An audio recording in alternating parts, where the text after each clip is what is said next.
Welcome back to the video, guys. In this video we're going to do something different, which is an unboxing tracing board that I bought online. And here is the package. As you can see, I received a micro USB cable with the length of 180 centimeters, and let's try to open it up. Full wide A4 in size, and here I show the power input.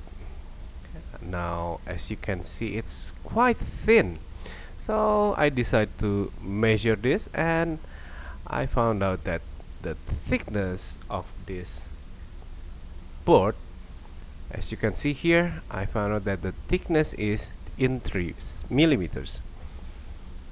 Now let's test and power it up. I'm using a power bank here and plug the cable in.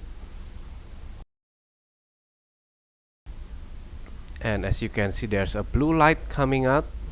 That's turned on. And first try. Okay, I have 3 power modules here. And as you can see here, I got the low mode, medium mode, high mode. Low mode, medium mode, high mode. I'll see you again in our next video.